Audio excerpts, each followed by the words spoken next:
En tout cas, moi je me réjouis d'une chose, c'est que si je vous ai bien compris, finalement, nous ne sommes pas du tout manipulés. Pas du tout, pas du tout. Nous ne sommes pas du tout manipulés. Non, tout est Puisque nous sommes responsables de notre niveau vibratoire. à un niveau complètement. Et que notre niveau vibratoire fait que nous attirons ou pas le niveau vibratoire qui va se nourrir de nous ou pas. À un niveau, c'est complètement ça.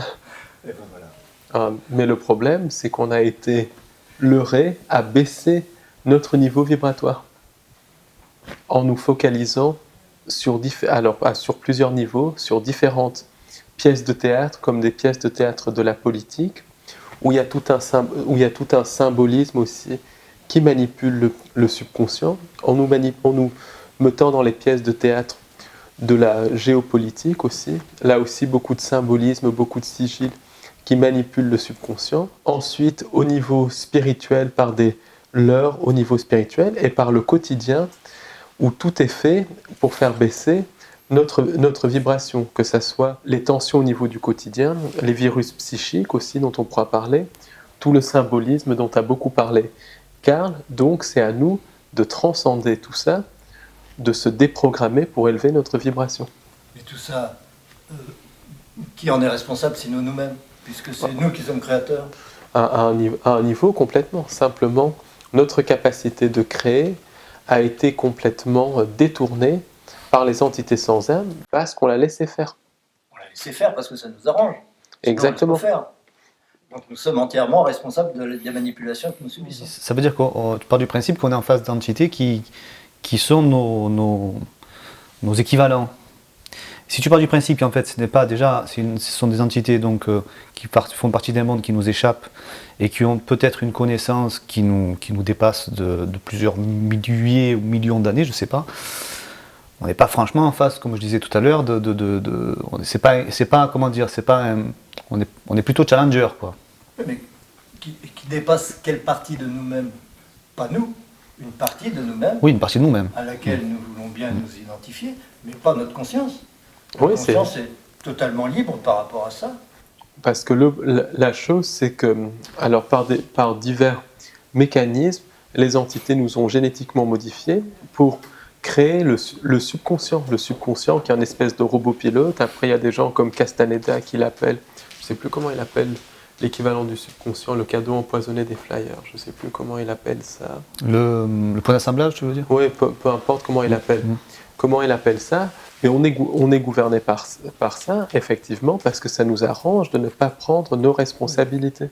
Une partie de nous est dominée et régie par ça, mais pas nous. Nous ne sommes pas ce subconscient. Exactement. C'est, comme dirait David Icke, le moi fantôme.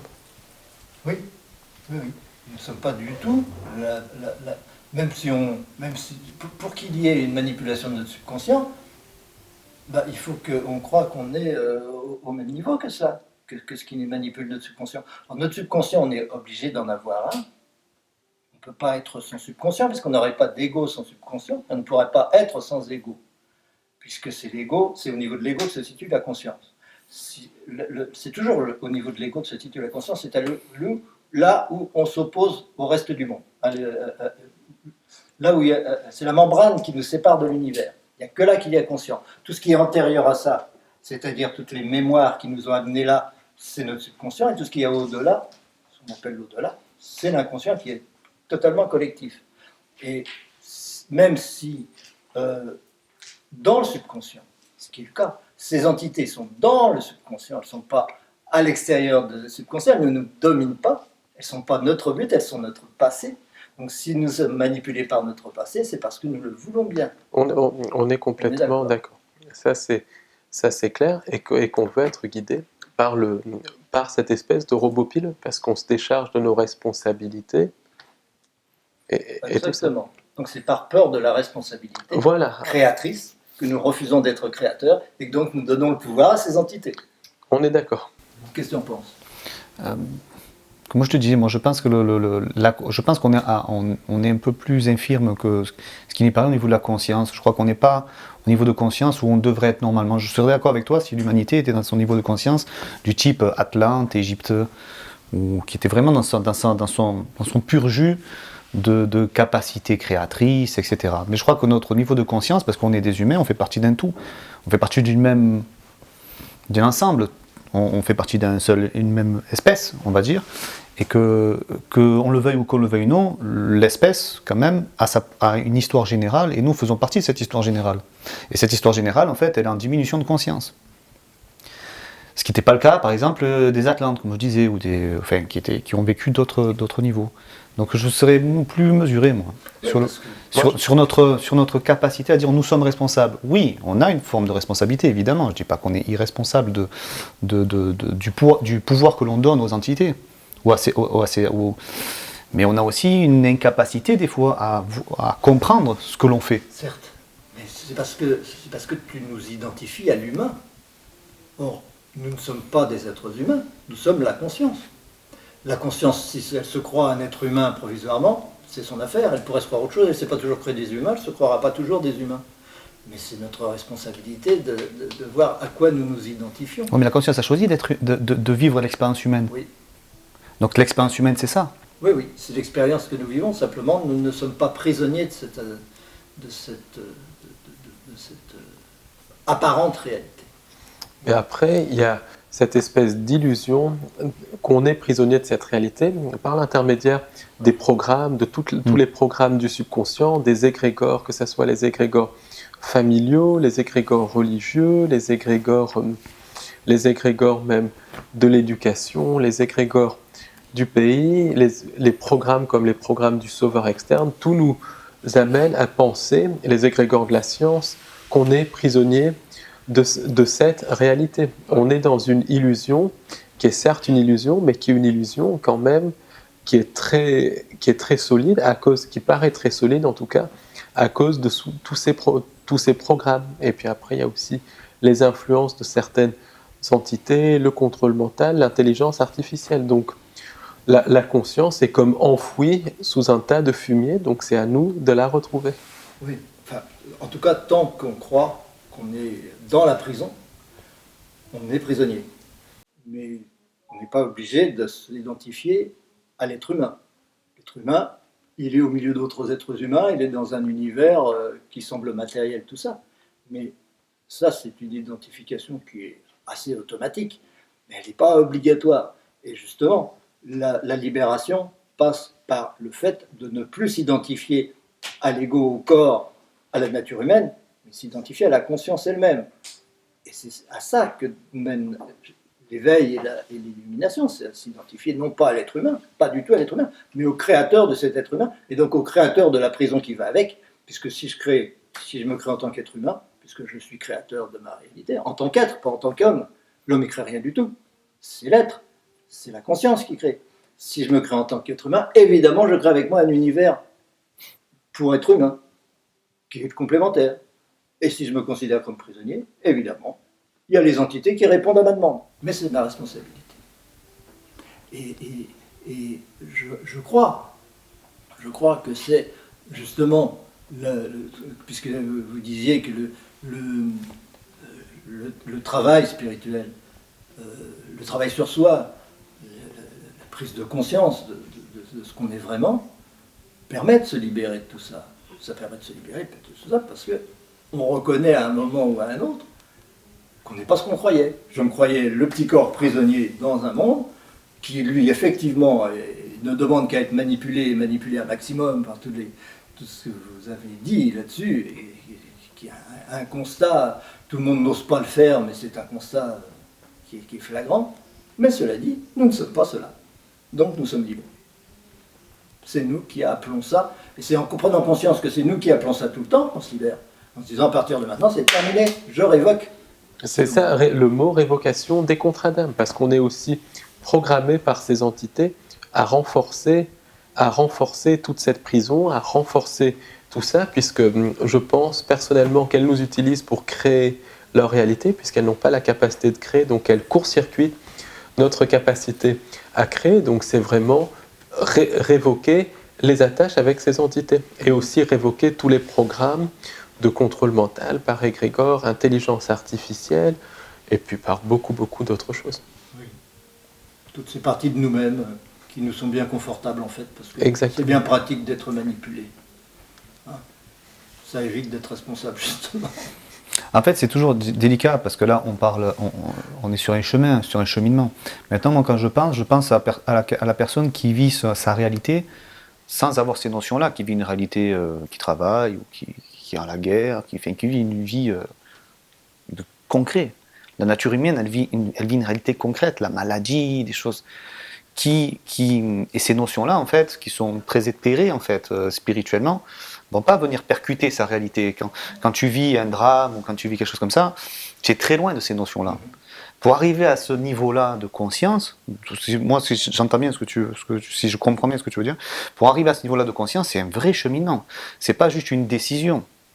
Il va y avoir des épreuves, il va y avoir une initiation, une vraie initiation en tant qu'homme, mais en tant que conscience, en fait. C'est-à-dire qu'il y a un cheminement de ces deux créations du Créateur qui doivent se rencontrer à un moment donné.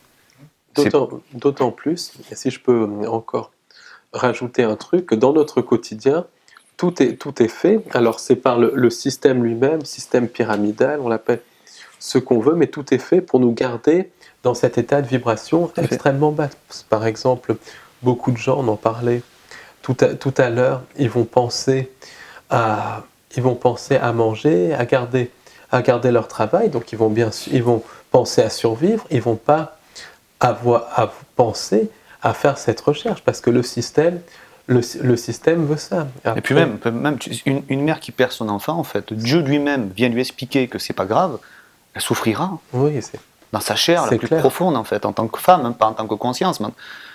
C'est une épreuve qui nous est imposée, qu'on peut surmonter. Je dis pas qu'au contraire. Évidemment que la conscience, elle a ce pouvoir-là créateur. Mais c'est une initiation. C'est pas... Je crois pas qu'on puisse du jour au lendemain le décider, en fait. C'est quelque chose qui se construit. Exact. Quand on décide, c'est qu'on décide de commencer le chemin. Voilà, exactement. C'est pas qu'on est arrivé. Certainement pas. De commencer, c'est un point de départ. On a compris, ok, on n'a rien fait quand on a compris. Après, il faut mettre en pratique. Et c'est ça. C'est ça le plus dur. Et puis, comme par hasard, la réalité va être encore plus lourde. Ah oui, c'est à partir du moment où tu commences à t'éveiller, je pense que tout le monde, dans les vidéos, le vivront. Je crois que tous les êtres humains le vivent. Dès que la conscience s'éveille, comme par hasard, tu vois, c'est-à-dire que tu vis des choses très, très, très, très réelles qui vont te ramener sur le sol, en fait. Pour pas justement que ta conscience continue son évolution. C'est justement pour ça que, en tant que... on est tous là pour s'éveiller mutuellement et pour aider les gens qui nous écoutent, qui éveillent eux par ailleurs d'autres personnes. Tout à fait. On les éveille, et ainsi de suite. On est là justement pour montrer, non pas... pour pas entretenir cette fausse idée qu'on est des victimes, oui, mais pour montrer le but. Tout à fait. Que, bon, vous n'êtes peut-être pas capable maintenant de ne pas souffrir quand il vous arrive telle ou telle chose, vous n'êtes peut-être pas capable maintenant de changer votre réalité comme vous le voudriez, vous êtes encore dans un état où vous vous tirez vers le bas pour éviter d'être libre, pour éviter d'être responsable, pour éviter d'être créateur. Il n'empêche que l'objectif, et vous pouvez y arriver, c'est autre chose. Il est bien plus élevé. Tout à fait. Et c'est votre vraie nature. C'est votre vraie nature. Regardez en face votre vraie nature, qui n'est pas manipulable. Ben, rien que de comprendre ça met sur le chemin. Après, il y a des milliards et des milliards de chemins possibles. Et puis il y avoir des vies et des vies pour Exactement. arriver à mettre ça en pratique. Peut-être Il faut aussi. toujours l'affirmer pour montrer le chemin. Pour montrer le chemin, justement. C'est clair. Et c'est toujours bien aussi de mettre en évidence les arcanes de cette manipulation, comment les subterfuges qu'utilise le mental, c'est bien le mental, c'est-à-dire ce que Michael Jackson, ce à quoi Michael Jackson donne une couronne, ou celui qui dirigeait la réalité du prisonnier, là. Le singe, le mental, c'est bien lui qui empêche, qui limite notre champ de vision, qui veut qu'on ne voit que cette réalité personnelle extrêmement réduite, extrêmement qui ne peut pas faire grand-chose et qui a l'impression qu'elle subit les uns les autres, les entités, les méchants, tout ça. Ok, mais ce n'est que le mental. On est là pour sortir du mental et pour en sortir, il faut déjà savoir que potentiellement on est déjà dans le supramental. Si Ça ne suffit pas de le vouloir, mais on sait qu'un jour on ira. Le fait de savoir quel jour on ira, ça permet de faire la nique. C'est vrai qu'il faut se connaître soi-même, il faut connaître ses compartiments, qu'est-ce que l'on est en fait, Exactement. comment on est à l'intérieur de nous, comment on est fabriqué, qu'on a un mental, un supramental, une conscience, une âme, un corps physique, quelles sont les relations, les interconnexions, tout ça, ça s'apprend quand même. Oui, oui. Ça s'apprend en fait. C'est important. Ça prend du temps. Se connaître soi-même toujours. Oui, c'est- Plus on se découvre, plus on est libre. Mais combien de c'est personnes d'être veulent libre. faire un travail sur eux? C'est ça aussi la chose, c'est que beaucoup de gens refusent le travail sur eux. Ils cherchent des solutions de facilité, ils veulent que tout leur tombe du ciel. Or, Surtout le que- travail sur soi, c'est pas Surtout ça que du tout. une des forces du mental, je rebondis sur ce que tu dis, c'est de à chaque fois comme des Lego. Toi, Lego, hein, c'est pas un hasard. Hein, c'est qu'il va structurer en fait petit à petit les choses qui font que tu peux pas vraiment faire demi-tour. C'est-à-dire que je sais pas si vous l'avez déjà vécu, moi je l'ai déjà vécu et je pense que les personnes aussi le vivent. C'est-à-dire quand tu rencontres quelqu'un qui est arc-bouté sur sa réalité, qui a son ego et son mental, qui est son cerveau. Tu vas lui donner une notion nouvelle, en fait, ton cerveau va refuser complètement la nouvelle notion, même si elle est évidente. C'est-à-dire que l'évidence, il va la refuser, parce que ça remet en cause tout son système, tout son passé, tout ce qu'il a compris de la vie jusqu'à présent. Le cerveau dit stop, trop d'efforts. Oui. Là, il faut que je me reconfigure, tu vas trop loin, et là, qu'est-ce qui se passe? De l'agressivité, de la peur, c'est très dur à... Deux exemples concrets pour ça. Dans les années 1500, quand les conquistadors espagnols sont arrivés aux îles, je crois que c'est les îles de Cuba ou les îles d'Haïti, peu importe, les indigènes, les habitants de ces îles ne percevaient pas les bateaux parce qu'ils n'avaient pas dans leur connaissance le formatage nécessaire pour percevoir les bateaux. Plus près de nous, j'ai parlé à des gens qui ont vécu un contact avec des ovnis dans les années 80 ou 90. Ils étaient 3 ou 4 dans la voiture. 3 personnes ont vu la soucoupe volante, ont vu l'OVNI de type classique. La 4e personne refusait de voir et elle a baissé sa tête en disant « il n'y a rien, il n'y a rien, il n'y a rien ». On ne voit que ce qu'on a envie de voir, que ce qu'on a été programmé à voir. Autrement dit, je rebondis, c'est-à-dire que c'est l'éducation, enfin, c'est l'histoire de l'homme en fait, je parle de l'homme individuel, qui va créer l'intensité de sa structure qui va être plus ou moins difficile à se libérer. Et c'est très dur de s'en rendre compte soi-même. Moi je sais que moi je le vis encore, en fait, je l'ai vécu, je le vis, je le vivrai encore, mais à chaque fois de me rendre compte à quel point mon ego est solide et que des choses qui me paraissaient évidentes en fait ne le sont pas, et que même quand on a pu me les dire en face, ça m'a agressé, qu'il faut passer toutes ces étapes. C'est très difficile à passer ça, d'accepter la vérité en fait. Que mon ego fabrique du mensonge. Un mensonge qui est pratique, qui me permet de vivre, qui me permet de me déplacer, mais qui est un mensonge quand même. On peut pas vivre sans l'illusion. L'illusion et la vie, c'est la même chose. Ah ouais. On vit dans l'illusion et forcément, on se manipule nous-mêmes parce qu'on a besoin, pour évoluer, d'évoluer lentement. Si on ne se freinait pas dans notre évolution, on serait infini, on serait le néant. Voilà. Mais on évolue parce que justement, on se freine. Donc effectivement, on se freine et on donne comme ça un tas de raisons, un tas de justifications extérieures qu'on croit plus puissantes que nous pour nous empêcher d'évoluer, pour nous empêcher de voir les choses en face, pour nous empêcher de nous libérer de notre passé, on s'y accroche. C'est intéressant, parce qu'en fait, cette force dont tu parles, qui nous oppresse, c'est l'adversaire. C'est celui qu'on construit. On construit son adversaire. C'est le Satan, tu sais, le Satan, ça veut dire l'adversaire. Ouais, c'est une création. C'est métaphoriquement, en fait, c'est ce Satan, c'est cette force qui est censée nous empêcher, enfin, qui nous pousse à évoluer, en fait, d'une certaine manière. C'est-à-dire qu'il n'y a pas d'énergie sans inertie. Pour qu'une énergie soit réelle, il faut qu'elle soit mesurable. Il faut qu'elle ait une vitesse. Si elle est infinie, il n'y a pas d'énergie. Donc toute énergie a forcément un frein. C'est ce qui fait que la lumière va que à 300 000 km à la seconde. C'est pas qu'on la pousse pour qu'elle aille à 300 000 km à la seconde. Elle voudrait être infinie. Mais l'infini n'existant pas, l'infini n'étant jamais atteint, on est toujours en route vers l'infini. Donc on est toujours limité. Les 300 000 km à la seconde, c'est une limite comme une autre. Toutes les limites existent et c'est toutes ces limites, chacune de ces limites, qui est différente pour chacun d'entre nous, qu'on appelle des niveaux vibratoires.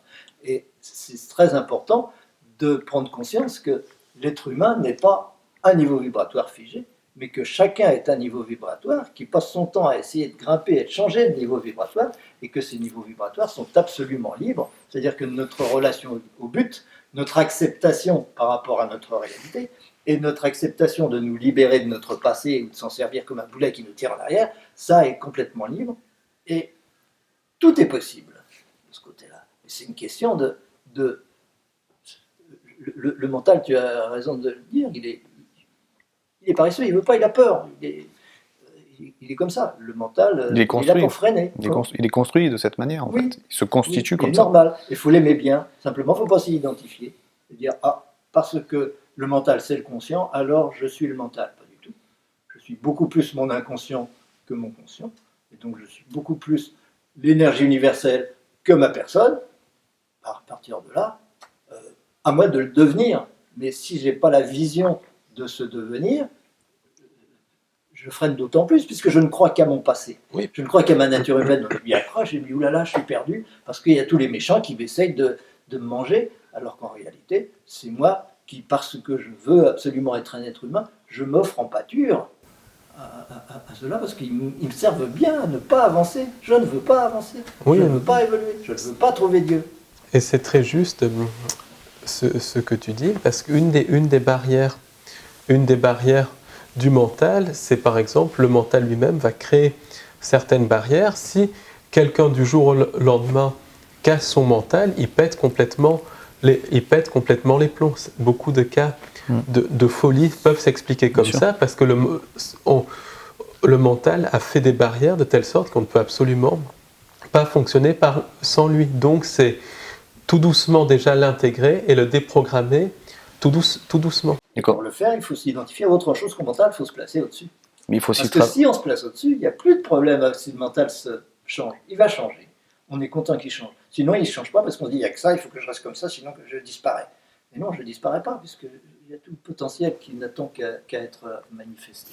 Donc je laisse mon mental évoluer, je laisse ma nature humaine, c'est provisoire, je n'ai pas toujours été humain, je ne serai pas toujours humain, je vais devenir demain beaucoup mieux que ce que je suis en tant qu'être humain, je ne m'accroche pas à cette nature humaine, parce que si je m'y accroche, alors je deviens victime de tout le reste. Parce que je ne veux surtout pas que ça bouge. C'est cette inertie, cet attachement, l'attachement au moi, l'attachement à l'ego, l'inertie du moi, j'appelle ça. Au corps, en fait. Au corps, oui, à la personne en tout cas, qui fait qu'on fige autant soi que le monde extérieur.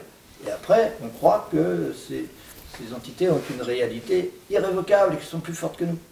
Il y a un truc que tu as dit dans ton interview, je me disais, il y a une précaution à prendre par rapport à ça. Il disait, quand on est mort, on est également manipulé dans l'au-delà par ces entités. Mais ça dépend complètement du niveau vibratoire auquel on est. Si on meurt à un bas niveau vibratoire, on y reste. Mais si on meurt à un haut niveau vibratoire, on est largement au-dessus de ces entités. Ils n'auront aucune. Non, mais c'est sûr, c'est ce que tu fais dans la vie. C'est déprogrammé. C'est la même chose dans la vie. Non, mais c'est ce que tu fais dans ta vie concrète qui va engendrer ce passage dans ta vie spirituelle, en fait, au niveau de la mort. C'est-à-dire que la manière dont tu vas construire ton existence, en fait, et les règles et les lois que tu vas respecter ou pas, qui vont faire que tu as un mental ou un ego trop développé ou trop minot, fait que tu vas aborder en fait ce passage d'une manière différente. Je le dis de manière différente de ce que tu es en train de dire. C'est une question de vibration. Toi, tu dis vibration. Moi, je dis que c'est une façon de structurer ton existence, en fait. Comment tu l'as structuré, tu vas aborder les choses. Ces êtres-là, évidemment, si tu as une vie d'ego vachement, où la conscience a été complètement absente de ton existence, ou la notion même d'un créateur, d'un dieu, ou de choses comme ça t'échappe complètement, que tu es resté dans le pur matérialisme, forcément, au niveau de la mort, l'ego en fait est tellement puissant et ta conscience est tellement niveau basse en fait que tu vas rencontrer des entités, je crois que c'est ça qui eux vont profiter de cette occasion pour te réinjecter dans la machine en fait, qui vont réutiliser cette énergie pour dire bon ben ok ça va, bon toi tu n'as pas pu, et c'est là que le jeu devient intéressant, c'est-à-dire que dans ta vie concrète il faut réaliser il faut pas attendre de mourir en fait. Pour évoluer, c'est maintenant. Se déprogrammer surtout dans l'ici et dans le maintenant, parce que moi je pense personnellement que si on se déprogramme à fond, on peut transcender, ne même pas avoir besoin de mourir entre guillemets. Se déprogrammer à fond, je ne sais pas ce que ça veut dire. Je ne pense pas qu'on puisse vivre sans programmation. Je ne pense pas qu'on puisse vivre sans conditionnement. La chose importante, c'est de se reconnaître responsable de ces conditionnements. Je me programme moi-même parce que je ne peux pas faire autrement. Mais je sais que c'est moi qui me programme et personne d'autre n'a le droit de me programmer. Et il y a une chose qui est très importante à dire. Ça, c'est la vraie conscience, tu vois ce que tu es en train de dire. C'est la capacité de sous-programmer soi-même. Oui. Là, on est dans l'humain, dans l'homme véritable, en fait. L'homme véritable, c'est ça. C'est celui qui est capable de se programmer lui-même, en fait. Il ne faut pas haïr la manipulation, il ne faut pas haïr la programmation, il ne faut pas haïr les conditionnements. Il faut se dire, ceux-là, ce sont les outils dont j'ai besoin pour avancer. Mais aucun d'entre eux je ne suis prisonnier d'aucun d'entre eux. Je me conditionne aujourd'hui parce que si je ne subissais pas la gravitation, par exemple, je ne pourrais pas discuter. Si je ne me prenais pas pour un être humain, je ne pourrais pas discuter, je ne pourrais pas avancer. Toutes ces programmations, tous ces conditionnements nous sont indispensables pour avancer. Comme de toute façon on ne peut pas être infini tout de suite, on avance lentement. Donc on se conditionne. Mais ce dont il faut être conscient, c'est que ces conditionnements ne viennent pas de l'extérieur et qu'ils ne sont pas définitifs. Ils sont là parce qu'ils sont utiles. Et quand on veut les changer, on les change. Mais on peut les changer que si on est conscient qu'on les a créés. Et ça, c'est super important. Et pour ça, il y a une chose qui est hyper importante à dire pour l'éveil, c'est de dire que la vie n'est qu'une préparation à la mort. Le fait de vivre, tout doit être conçu comme une façon de préparer sa mort, parce que c'est la mort le moment important de la vie. Parce que c'est ça qui est décisif. Selon le niveau de conscience que j'aurai acquis à la mort, le niveau de conditionnement ou de déconditionnement que j'aurai acquis à la mort, c'est ça qui déterminera où je serai. Ce que disaient les Égyptiens avec la pesée du cœur ou ce genre de choses en fait. C'est là où le livre des morts tibétains ou ce genre de trucs. En fait, on dit que dans ta vie concrète, en fait, c'est là que se passe l'opération, c'est là que le jeu se joue en fait. Moi, je pense que ça se joue vraiment dans la vie, que la vie, c'est le moment décisif, le moment présent, l'ici et maintenant, c'est, pour moi en tout cas, le moment décisif. Chaque moment sont décisifs. Oui, et chacun de ces moments prépare le moment où toutes mes vies futures vont se décider. Le moment de la mort. Il faut que cette mort se fasse à un niveau vibratoire le plus élevé possible pour ne pas me retrouver dans le bas astral où je vais continuer de subir ces entités. C'est ce qu'on appelle l'enfer. Ce qu'on appelle l'enfer ou l'enfermement, en fait. C'est ça qu'on appelle l'enfer. C'est quand justement ton ego, ta phagocité à ce point-là. Oui. D'ailleurs, tu vois, souvent, je ne sais pas si tu as vu des témoignages de personnes qui ont vécu justement les morts, en fait, et qui ont pu revenir, en fait, les NDE, etc. Et certains disent, j'ai vécu un véritable enfer, en fait, quand j'étais là-bas. Beaucoup plus qu'on ne le pense. Parce qu'il y a eu un espèce de tabou là-dessus, mais beaucoup. Voilà, en réalité, je crois, voilà, des expériences comme ça. Très très négatives, c'est pas aussi. Oui, tout à fait. Mais ça dépend complètement du moment de la mort, où on en est au moment de la mort. Et même l'expérience soi-disant positive peut être une manipulation destinée à faire se réincarner la personne. Elle peut l'être, puisque ce qui détermine ce que nous vivons, c'est un peu la loi de l'attraction, hein, en fait, qui dit ça, dépend de mon niveau vibratoire. Selon ma vibration, je vais vivre l'univers qui correspond. Et bien, si au moment de ma mort, j'ai un niveau vibratoire qui est resté bas, et bien, je vais me retrouver dans un monde avec ces mêmes entités, ces mêmes vibrations, qui peuvent prendre les formes qui vont me flatter, qui vont me donner l'impression d'être libéré, alors que je ne suis pas du tout.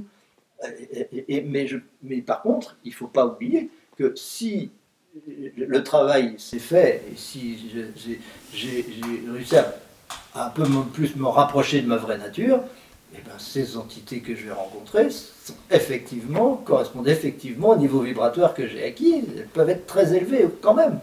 On n'est pas obligé d'être dans le monde reptilien, bon, pas du tout. Il n'y a que si on est attaché à l'ego au moment de la mort, qu'on va se retrouver enfermé dans ce monde reptilien avec toutes les formes, comme tu as tout à fait raison de le dire, qui peuvent nous leurrer totalement, comme elles leurrent les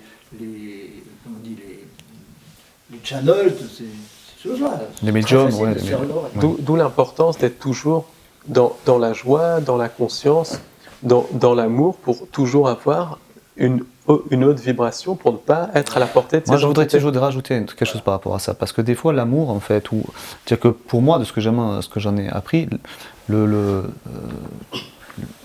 les sentiments, les émotions, en tout cas, ou l'amour, en fait, ça dépend de quel amour on parle, en fait. Parce qu'il y a un amour qui peut être nocif.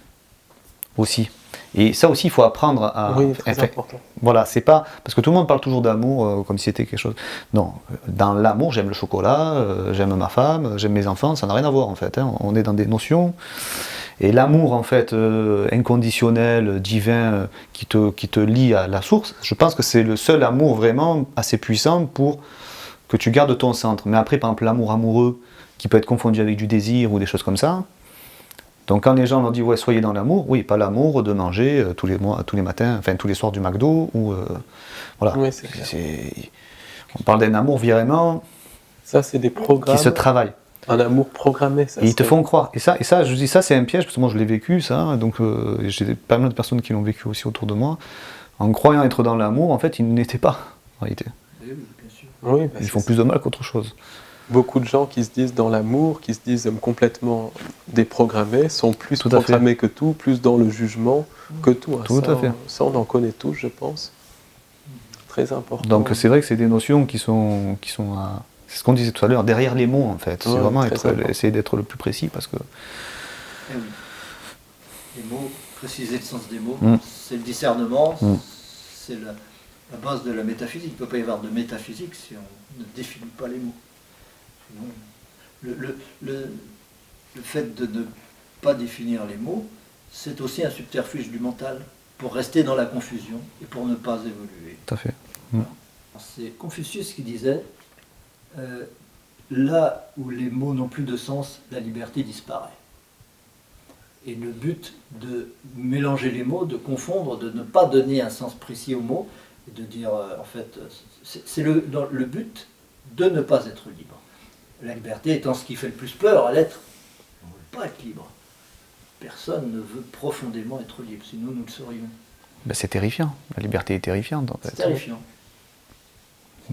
Une vraie terreur face à la liberté, en réalité. Oui, c'est vrai. Et donc, le discernement, c'est aussi se rendre compte de ce qu'on veut vraiment et ce qu'on croit vouloir, parce que ça nous flatte de croire qu'on le veut. Et c'est pas vrai. On veut l'amour, c'est pas vrai. Si on voulait, ce serait complètement autre chose, comme tu le dis. Il paraît que la pire des expériences humaines, c'est pas la mort, c'est le fait d'être rejeté de son groupe, en fait, d'être isolé. Il paraît que c'est ça vraiment, en jaugeant chimiquement la peur, c'est le fait d'être mis à l'annexe par rapport à son humanité. Voilà, je crois que c'est ça qu'il faut. Ça, cette liberté-là de l'annexe, en fait, que des fois on se dit tiens, j'aimerais m'extraire. Tout ça, c'est un peu la même peur. La peur de la solitude, c'est vraiment fondamental. C'est la peur de la solitude, mais c'est aussi la peur de la liberté, parce que si je suis seul, je suis libre. Et c'est aussi la peur de l'infini, puisque si je suis seul, c'est que je suis tout, donc je suis infini. Et c'est aussi la peur de la responsabilité, parce que si je suis seul, c'est moi qui suis responsable de tout, et qui suis créateur de tout. Donc, je suis Dieu. On a peur d'être seul, on ne veut pas être seul. Parce que là, donc, on veut des entités autour de nous qui s'occupent de nous et qui nous prennent en charge et qui nous disent voilà, tu vas manger ça, tu vas travailler comme ça, c'est sûr, c'est pratique. tu vas aller prendre le métro, tu vas, etc. Alors là, on est content, on est tranquille. Tu es responsable de ma souffrance, c'est à cause de toi si j'ai mal. Je ne suis pas responsable de mes souffrances, tout va bien. Et je souffre, donc j'existe. Ouf, super. C'est ça un petit peu comme les animaux dans une ferme. Le fermier va s'occuper d'eux, ils vont être en meilleure santé que les animaux sauvages, puis ensuite ils finissent à l'abattoir. Voilà. et avec nous, c'est un petit peu comme ça, un peu plus subtil, mais c'est un petit peu ça. Il faut arriver à être observateur du mental et de ces subterfuges et de ces modes de fonctionnement comme ça, c'est être le supramental. Si on observe le mental et qu'on voit comment on fonctionne sur le plan mental et qu'on n'est pas dupe de ces subterfuges du mental, pour nous empêcher d'être libre, d'être seul, d'être créateur, d'être tout ça, alors c'est qu'on est le créateur, c'est qu'on est le responsable, c'est qu'on est libre, c'est qu'on est monté à un niveau supramental. Et c'est le but de tout le monde. On est humain, c'est pour passer au-delà de l'humain, c'est pas pour rester des humains enfermés. Ou être véritablement humain. Peut-être que c'est ça, véritablement être humain. Peut-être qu'en fait, on est un peu amoindri dans notre humanité. On peut le voir aussi comme ça. Dire que l'humain, c'est un passage très court, très réduit par rapport aux autres règnes. Ça ne dure pas longtemps d'être humain, on est humain un petit peu, mais en fait, c'est ou être animal, ou être causal. C'est à la portée de tout le monde. Élever ses vibrations, se libérer de ces choses-là. Tu nous l'as dit d'ailleurs, c'était super. C'est chanter, danser, rire. Il y a des thérapies carrément qui sont basées sur la rigolothérapie et tout ça. C'est le docteur Talchaler qui fait ça, et ça obtient de très bons résultats. Ça nous libère de notre dépendance, parce qu'on se place au-dessus. Hein. Pas faire autrement. Ça fait partie aussi d'une certaine façon de la loi d'attraction. Si j'élève mon niveau vibratoire, je me crée une meilleure réalité. Si je suis capable de me réjouir de tout ce qui m'arrive, quoi qu'il arrive, alors il ne m'arrivera que du bien. Et puis si je suis dans une vibration où je suis en train de me plaindre, ou d'avoir peur, ou de me dire je suis manipulé par un tel ou par une telle, alors je n'attire que des choses néfastes. Et bon, je crée des choses néfastes. On peut dire attirer, mais c'est pas attirer en réalité, parce qu'il n'y a rien. Je manifeste ce qui correspond à mon niveau vibratoire. Donc, c'est pas facile de se dire, quoi qu'il arrive, je suis heureux. C'est pas facile du tout. Il n'y a pas plus difficile, mais il n'y a pas plus simple. Et il n'y a pas plus efficace. C'est sûr qu'au niveau individuel, en fait, c'est vrai, mais après au niveau collectif, c'est ça qui est plus compliqué. Que individuel. Ça peut faire, ça ne peut se faire qu'individuellement, tout ça, en fait. C'est pas 7 milliards de personnes qui vont... Oui, parce que collectivement, il y a trop d'égrégores et tout ça. Collectivement, trop d'égrégores, trop de programmation, et puis beaucoup de gens ne le veulent pas. Oui, si on attend après les autres, c'est qu'on a peur de la solitude, donc on n'a pas fait le boulot. C'est pas plus compliqué. Si je me dis, envers et contre tous, j'aime tout le monde, il n'y a pas de problème, ils font ce qu'ils veulent, mais moi, je sais que je vais rire, c'est ça qu'on appelle un bodhisattva. C'est vrai, hein? C'est clair. Il est libre. Il est vivant, mais il est libre. Les autres, ils le regardent comme ça, ils disent, il est fou celui-là. Il n'est pas fou. Il n'a pas attendu que les autres le fassent. Il n'a pas entendu l'autorisation des autres pour dire, ah, vous ne riez pas, donc je n'ai pas le droit de rire. Les autres ne rient pas, moi je ris. Voilà.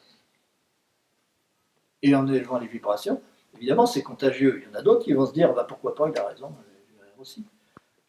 Mais le fait d'être manipulé par des entités ou pas, c'est individuel en réalité. Parce qu'il y a des gens qui vont vivre ici et qui ne seront pas du tout manipulés. Et ils ne seront pas du tout victimes des choses que d'autres subiront. En fait, c'est une science ou une philo, enfin, qui a des milliers d'années, en fait, cette connaissance-là que tu es en train de... Oui.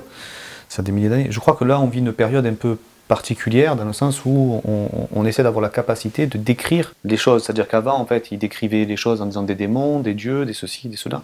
Là, maintenant, on commence à les décrire sur des concepts plus scientifiques. C'est un peu dans l'ère de notre époque, avec une réflexion plus pointue, plus construite, en fait.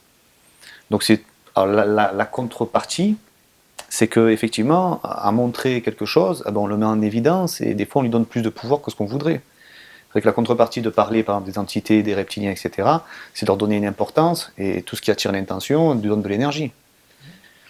Voilà, on est dans ce passage un peu particulier de notre... Je parle au niveau global, l'humanité globale, sans parler du bien-être individuel, où en fait il va falloir apprendre à savoir décrire en fait la réalité pour l'humanité, on va dire, sans forcément nourrir ces égrégores. C'est-à-dire sans croire que c'est une réalité. Hein. Oui, en plus. Il n'y a pas de réalité, puisqu'elle dépend de mon niveau vibratoire. À dépasser ça à un certain moment pour réussir à le dépasser. C'est très paradoxal, hein, c'est très paradoxal. Oui, il faut de décrire quelque chose pour le conscience. dépasser. Il faut une prise de conscience de ça c'est très important, parce que sinon, si on n'a pas de conscience, si on ne sait pas ce à quoi on est en face, après on est ballotté comme une espèce de bouée dans l'océan, mais ensuite faire le travail sur soi et ne pas s'arrêter à ça. Et le problème, c'est que beaucoup de gens dans cette recherche s'arrêtent à ça et n'entament pas un processus de déprogrammation, peu importe comment on l'appelle, de travail sur soi, d'élévation de leur vibration. C'est ça le gros problème. Alors qu'en fait, c'est facile finalement. Oui, quand tu l'as réalisé, oui, c'est simple. Quand tu l'as réalisé, c'est facile, mais le travail de décrire quelque chose c'est ça qui me paraît moi qui est intéressant. C'est la lucidité, vouloir bien se voir en face. Réussir à décrire quelque chose pour l'annihiler quelque part. Oui. C'est ça là. Sans le nourrir. Sans le nourrir. C'est ce qu'on appelle le non-attachement. Et après de dépasser ça en fait. C'est vrai qu'au niveau collectif, ça serait bien qu'on. Ce serait bien, mais c'est cool. On attend ça, c'est que soi-même, on n'a pas envie d'être libre. Non, ce qu'on peut souhaiter, on le souhaite pour l'humanité. On le souhaite pour tout le monde. On le souhaite pour tout le monde. Mais on n'attend personne. Voilà. D'où aussi tous ces programmes du sauveur externe, de gens qui se disent oui, les entités vont venir Ah oui, ça c'est nous sauver et tout ça. Pareil. Quelque part, c'est une peur de la liberté. Ils Pareil. attendent que quelqu'un. Ah oui, là vienne c'est le typique, Oui. ça. Le Maitreya, sauveur. attendre je ne sais qui, le dieu qui va revenir, bon, c'est sympa. Il y a des gens à qui ça va donner du courage, il y a des gens à qui ça va donner de l'espoir. Pourquoi pas? Mais de toute façon, ça veut dire que pour l'instant, c'est pas un crime.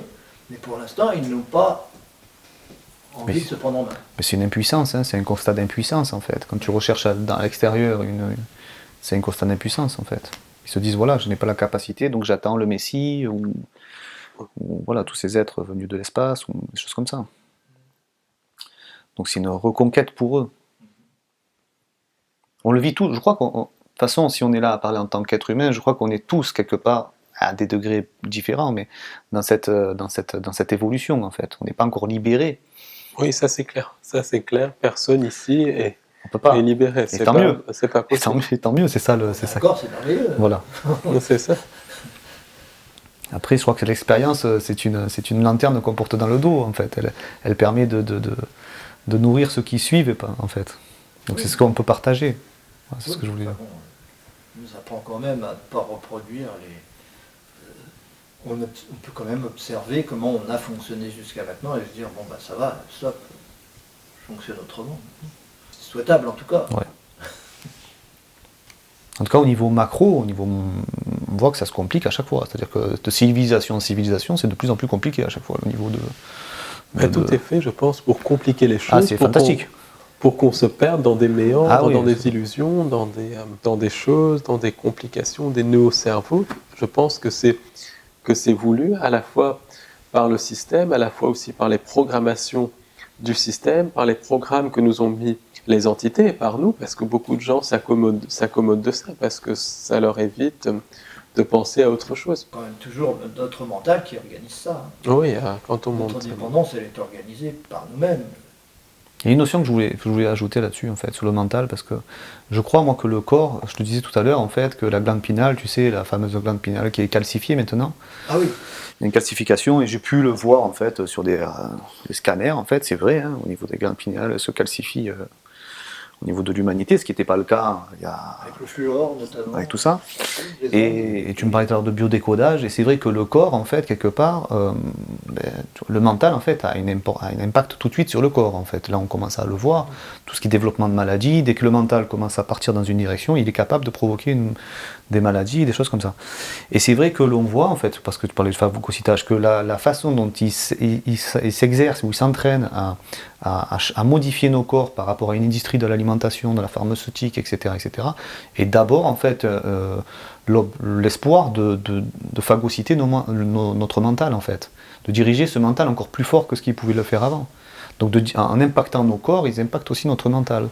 Et c'est vrai que, pour ça je voulais vraiment souligner ça, c'est que tu as raison, c'est-à-dire que un des premiers travaux, c'est vivre sereinement, quoi, je veux dire, d'apprendre à manger, à respirer un bon air, à vivre une vie saine, en fait. Et à faire ce que tu aimes. Et à faire ce que tu aimes, parce que si tu passes pas déjà par cette première porte, c'est impossible, en fait. Tout le reste, je crois que c'est pas gérable, en fait. Parce que le mental se nourrit malheureusement, au plus le corps se détériore, et au plus le mental a une force à laquelle il est très dur de résister. Et c'est ça aussi un des problèmes de la spiritualité qui a beaucoup été tronqué, c'est que d'un côté, on a ce qu'on peut appeler les masses, les gens pris dans le système, les gens pris dans la matrice, qui vont faire une espèce de culture du corps et négliger le spirituel. En faisant toute cette culture du corps, ils vont finir par s'empoisonner, des choses, des machins qui vont finir par les empoisonner. À l'autre extrême, tu as les gens dans le spirituel qui vont complètement négliger leur corps, qui vont se négliger complètement. Voilà, exactement. C'est une erreur. Tu es un être physique aussi. Travailler le corps et l'esprit. Et beaucoup de gens pris dans les programmations, dans la fausse spiritualité, entre guillemets. Je ne sais pas si on peut trop parler de fausse spiritualité, mais pris dans certaines voies de garage, on va dire, eh ben, ils vont complètement négliger leur corps, négliger leur hygiène corporelle, leur alimentation, et ils vont finir Et ils vont finir par tomber malades et ne pas faire un travail sur eux. Et leur mental fonctionne d'une manière qui est complètement désabusée, en fait, et qui permet même plus à la conscience, leur travail est encore plus dur, c'est ça que je veux dire, en fait. Parce que la conscience a encore plus de distance à parcourir, entre guillemets. Quand tu as un corps qui est aussi abîmé, où ta conscience n'a pas pu respecter justement ce qui t'a été prêté, c'est-à-dire ce corps, et que ce corps en fait est complètement laissé aux aléas de la chimie et de l'ère de l'industrie, eh ben, ça devient très très très dur en tant qu'individu de décider de stopper. Ouais. C'est ça qui est. On est très très doué pour s'empêcher d'être libre. Hein. C'est vraiment c'est faire un équilibre. En fait. C'est vraiment un équilibre. Tout est question d'un équilibre entre esprit et corps. Oui, on est très doué pour s'empêcher d'être libre, et toute la technologie dont on parlait, dont vous parliez tout à l'heure, le côté transhumanisme et tout ça, c'est justement par réaction à cet éveil de la conscience, où on s'aperçoit qu'on est la conscience. Alors pour empêcher qu'on s'aperçoive qu'on est la conscience, il faut absolument devenir des machines, jusqu'à ce qu'on ne puisse plus du tout être conscient, plus du tout être libre, etc. Mais il faut prendre conscience que c'est notre travail, c'est notre paresse mentale qui nous pousse à ça. C'est pas l'autre qu'il faut montrer du doigt en disant « Oh, ils font ça. » Bon. Ok, dans les apparences, dans le monde, ce sont eux nos créatures, c'est eux que nous manipulons en réalité pour qu'ils nous empêchent d'être libres. Mais donc, les haïr, c'est jouer leur rôle. La seule solution, c'est de reconnaître qu'on est, que quoi qu'il arrive, de toute façon, la conscience, elle est en paix. La conscience, elle est parfaite, elle est absolue, elle est là, et rien ne pourra jamais la perturber véritablement. Et au fond de nous, on ne peut pas ne pas avoir cette intuition qu'il y a en nous quelque chose d'éternel, d'immuable et à laquelle on peut se raccrocher, comme disait le roi David, le rocher sur auquel je m'accroche dans la tempête, c'est le soi. La tempête, c'est tout le temps. On est dans la tempête tout le temps, mais si on est accroché au rocher et à cette conscience, rien ne peut l'atteindre. Et donc, arriver à réveiller en nous cette foi dans ce qui en nous est éternel et ne plus s'identifier à ce qui est provisoire, c'est indispensable. Sinon, on ne voit que l'apparence, on ne voit que la matière, on ne voit que ce qu'on appelle la réalité, qui n'est pas du tout la réalité. Et alors, tout est perdu, quoi. Il n'y a plus d'espoir pour personne. Parce que, de toute façon, on est bien content d'être paresseux, de ne pas avancer, d'être pris en charge. Voilà. Donc ça me ferait rebondir, mais ça nous amènerait très loin sur la conscience, etc. Rebondir. Ouais. Bah, sur le fait que qu'est-ce que c'est que la conscience, en fait. On passe notre temps à l'enseigner à l'université francophone de métaphysique. Tu vois ? Qu'est-ce que c'est que la conscience ? C'est difficile à déterminer. Oui, c'est très difficile. Moi, tout à l'heure, j'en parlais, je disais justement que quand tu parles des entités sans âme, en fait, que c'est ça, a priori, de ce que moi j'en ai compris, enfin appris, c'est que c'est la nourriture sublime, la conscience. C'est-à-dire qu'en fait, le projet de toute cette réalité matérielle, ça serait justement d'enfermer l'humain, cette conscience, dans un système matriciel, où cette conscience en fait perdrait de sa nature petit à petit, justement par les phénomènes d'ego, etc., comme on était en train d'expliquer, et que c'est cette conscience-là en fait qui serait une forme de nourriture pour les entités sans âme. C'est ça. Parce que cette conscience est divine, et que c'est vrai que cette énergie divine, pour réussir c'est là où c'est très dans ce qu'on était en train ce que je partage avec Paul là-dessus, c'est-à-dire qu'en fait, cette conscience, en fait, cette nourriture divine, qui est la seule chose capable de créer, si l'homme crée le propre monde, qui est sa propre prison, parce que c'est ça, en fait, la grande illusion, c'est ça, hein, le grand système, c'est ça, c'est incroyable, mais aussi vrai que ça puisse paraître, c'est un paradoxe, mais c'est sa capacité qui crée sa propre prison, et en fait, le seul jeu de ces êtres non matériels, pour l'instant je vais les appeler non matériels parce que je ne sais pas comment on les nommer, c'est de faire en sorte que cette conscience reste suffisamment basse, donc se nourrir en fait maximum, pour pas que l'homme sorte de de ce jeu Et moi, je dirais qui tourne. qui nous Qui tourne. court-circuite aussi nos capacités de créer pour qu'on crée notre propre prison. Parce que eux ne peuvent pas créer en tant que tels, donc ils court-circuitent nos capacités, parce qu'on les laisse faire. Tout à fait. Tout à fait. Par consentement, par paresse, en jouant sur des failles, enfin, etc. C'est très... Et par notre inconscience aussi. Oui. Justement. Mais ce qui les attire le plus et ce qu'ils ont le plus envie de nous phagocyter, c'est l'amour. Parce que c'est des entités sans âme, en fait, c'est des entités sans cœur, sans chakra du cœur, sans amour. Et nous, on ne peut pas s'empêcher d'être plein d'amour. Et donc, on fascine ces êtres qui, eux, en sont privés. C'est ça qu'ils ont envie de compter. Ben, c'est cette énergie divine. Oui, C'est vrai que la conscience et l'amour, on pourrait presque dire que, tu sais, au niveau quantique, en fait, on sait maintenant que c'est la conscience qui détermine la position des particules, en fait. Voilà, enfin, je le fais en abrégé, mais grosso modo, voilà, ça a été démontré, redémontré, etc.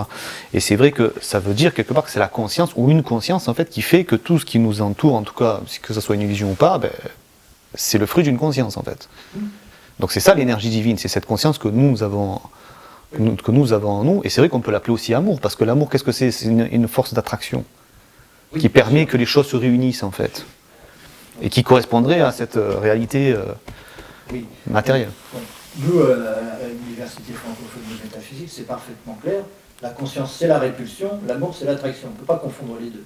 Ils sont indissociables, ils sont inséparables, mais la conscience, c'est le fait de se donner une réalité extérieure alors que c'est soi. C'est donc un phénomène de D'accord, oui, répulsion. d'accord, ils ont paramétré. Voilà, Et l'amour, c'est d'essayer de réintégrer tout ça, parce que par nature, nous sommes cela.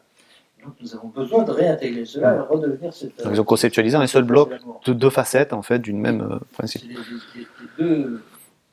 Comme ici, les béliers, comme c'est dit. Ou le cancer, plutôt le cancer. Hein. Oui, mais du bélier, Ouais, aussi, ouais, avec c'est ces spirale inversée. C'est ces deux aspects de l'être. La dualité de l'être, c'est conscience et amour. La conscience, répulsion, qui crée l'univers, et l'amour qui réintègre l'univers, qui fait qu'on redevient, qu'on reprend conscience d'être ce qu'on croyait être extérieur. Donc ça veut dire... Ça, c'est des concepts qu'on utilise, mais c'est important de... C'est presque de la physique, hein, quelque part, parce que c'est ce qui détermine aussi la réalité matérielle, telle qu'on la connaît. Ça détermine la réalité matérielle, parce que cette dualité attraction-répulsion, c'est le magnétisme et voilà, le magnétique. tout à fait. Donc ça veut dire que ces entités, si elles sont capables de récupérer ça en nous, sont capables de créer le réel, en fait. Quelque part, je dirais presque la fin, l'aboutissement, c'est ça, c'est que par notre intermédiaire, elles créent le réel qui leur est favorable. Voilà, c'est ça. C'est ça. Hein, voilà, je crois que c'est en fait, c'est ça, elles créent leur réalité. Leur réalité. Leur réel. Il n'y a pas un réel. Oui, pas de réel. C'est leur réalité par notre intermédiaire. On sert d'antenne pour elles, en fait. Parce que sinon, par elles-mêmes, en fait, elles n'auraient pas cette, comme tu dis, c'est sans âme, en fait. Elles n'ont pas cette capacité, apparemment, en tout cas. C'est pour cela, on en parlait aussi, justement, qu'elles utilisent des technologies extrêmement avancées qui sont même au-delà de la technologie, parce qu'elles ne peuvent pas créer par la pensée. Donc elles sont obligées de passer par la technologie. Et elles essayent de nous rendre comme elles, tout en prenant notre énergie divine, notre conscience, notre amour, et en le phagocytant. Tout ce qui leur manque. C'est pour ça qu'il ne faut pas les haïr non plus. Non. Non, parce que... Ah non, ça serait une et erreur. ça les nourrit en plus. Manifester de l'amour pour eux, puisque c'est notre création. On aime nos créatures comme nous aimerions nos enfants. Il n'y a aucune raison d'avoir de la haine pour ces entités-là. Elles font ce qu'elles peuvent aussi, dans la mesure où elles existent. Ah oui, non, elles sont une réalité.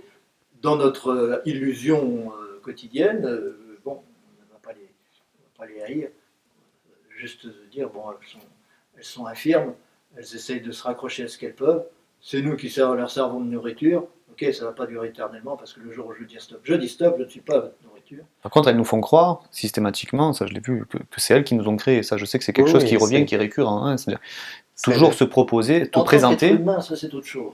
Toujours se présenter comme le créateur, quoi. Ça, c'est leur grand truc. En tant qu'être humain, par rapport à l'histoire de l'humanité,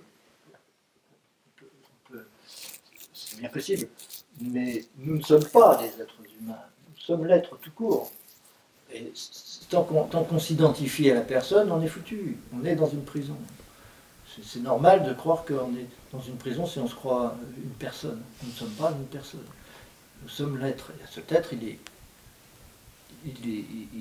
unique, il est créateur, il est responsable, il est potentiellement infini. Et c'est à ça qu'il faut se raccrocher pour ne pas être dépendant de cette entité qu'on appelle la personne et qui n'est qu'en fait qu'un ramassis de mémoire et de passé et de subconscient. Nous ne sommes pas ça, nous ne sommes pas notre subconscient. Notre subconscient est la partie de nous-mêmes à laquelle nous nous identifions, mais ce n'est pas nous. Je ne suis pas ce à quoi je m'identifie. Je m'identifie à Franck, mais je ne suis pas Franck. Je suis l'être comme tout le monde, le même être que tout le monde. Le même être qui se croit Paul, qui se croit Karl, qui se croit tout le monde, qui se croit Swann, etc. Cet être, il n'y en a qu'un, et c'est cela que je suis. Quand je dis je suis conscient, c'est cela qui parle. C'est pas Franck. Franck, il est incapable de dire je. Franck, c'est une. Il y a besoin de l'apparence, il y a besoin de la personne, il y a besoin de la limite pour que ce je puisse s'exprimer, pour qu'il puisse se manifester à un certain niveau. Il peut se manifester à tous les niveaux, parce qu'il est potentiellement à tous les niveaux. Donc, le niveau auquel je me manifeste, j'en suis responsable. J'ai l'impression de dépendre de mon éducation, de ma vie antérieure, de tout ce que vous voulez. J'ai pas l'impression, mais en réalité, c'est mon corps, c'est ma personne qui est dépendante de ça. C'est pas soi, c'est pas l'être. Distinguer moi et soi, c'est fondamental. Il n'y a pas d'évolution spirituelle tant que je ne distingue pas ce que je crois être de ce que je suis réellement, ce qui est provisoire de ce qui est éternel. C'est deux choses totalement différentes. Ce qui est responsable et créateur de ce qui est créature et victime. Alors après, je choisis qu'est-ce que je veux des deux. Mais ce que je pense, c'est qu'il y a aussi beaucoup de gens qui sont extrêmement programmés par ça, programmés par l'illusion, c'est qu'ils n'ont plus de conscience du soi, justement. Ce sont à un niveau comme des espèces de machines qui n'ont même plus de conscience individuelle. On le voit, c'est des gens qui n'expriment même plus d'émotions, même plus d'amour véritable, qui ont même plus de peur. Ce sont comme des machines, comme des espèces de robots reliés à une espèce de conscience collective. C'est pour ça qu'ils ont besoin de l'exemple de ceux qui, eux, le manifestent, qui vont leur donner envie, les réveiller en eux l'idée qu'ils sont autre chose que ce qu'ils croyaient. Notre rôle n'est pas inutile. Notre rôle, il est fondamental. Les gens ont besoin, quand ils sont hors d'état, qui sont trop embrouillés quelque part avec leur pinéal sclérosé, tout ce que vous voulez, ils sont trop englués dans la croyance, dans l'illusion, pour pouvoir s'en sortir tout seuls. Ils ont besoin que quelque chose se manifeste qui croit extérieur, qui en réalité n'est pas extérieur, mais qui est quelque chose qui vient d'eux-mêmes, mais qui passe par d'autres personnes, qui passe par vous, qui passe par... C'est ça la beauté de la nature humaine. Etc. Ils ont besoin de ça. C'est ça la force de la nature. C'est tendre une perche, parce que c'est bien clair que si à quelqu'un qui est complètement formaté, avec une connexion divine complètement raplapla, qu'on commence à leur parler, par exemple, de travail sur nous, même d'entité, de choses comme ça, ils vont dire « il est fou », donc c'est tendre une petite perche. Oui, ça peut être une perche en fonction de leur vibration, ça peut être même une perche pour montrer que tout ce qu'ils voient à la télévision, c'est pas la seule réalité. S'ils ont une petite ouverture spirituelle, faire leur propre travail, parce que personne ne peut faire le travail à la place de l'autre, bien évidemment. Montrer l'exemple qu'on peut rire de tout ça, qu'on peut oublier le passé. Tout ce qui nous est arrivé, c'est du passé. Maintenant, je suis dans la joie parce que je sais que je peux... Il y a quelque chose qui s'ouvre devant moi. J'ai qu'à choisir. Si je n'ai pas peur, si je ne me cache pas la tête dans le sable, si je ne m'attache pas à mon passé, je peux aller à ça. Et je ne risque rien parce que l'infini étant inaccessible, je ne serai jamais néant. Je ne serai toujours que plus d'amour. Je serai toujours qu'un être plus plein d'amour et plus capable d'aimer. Et je ne vais pas disparaître parce que je vais changer. Mais quand on croit qu'à l'ego, quand on croit qu'on n'est que la personne, le moindre changement, on le considère comme dramatique. Parce qu'on se dit, je vais disparaître puisque je suis ça. Il ne faut surtout pas que je bouge, il ne faut surtout pas que j'évolue. C'est pour ça que les gens ne font pas de travail sur eux-mêmes la plupart du temps. Donc, pour rassurer le mental, c'est d'ailleurs le travail de la métaphysique, c'est de rassurer le mental pour qu'il ne croit plus que l'ego est la seule réalité, mais que de toute façon, quoi qu'il arrive, ils ne peuvent que progresser vers plus d'amour et plus de conscience et plus de réalité plus enthousiasmante. Et de façon à ne plus avoir peur de changer. Et la peur de changer, c'est la peur toujours de la solitude, de la liberté, etc. Mais on est là pour arriver à vaincre cette peur, à faire que chacun arrive à vaincre cette peur. Pour ça, il faut montrer que nous-mêmes on en a. C'est notre humanité. Hein. Et qu'on n'a pas peur des entités. C'est l'humanité de donner l'exemple et d'être le miroir les uns des autres et de s'apporter en fait le maximum de bien en fait. Ça fait un peu bizarre. On devient des hommes quand on rentre comme ça. Et puis, solidaire avec tous les autres. Dans les relations, tout a été fait pour pousser le vampirisme. Le vampirisme, c'est dans le système pyramidal.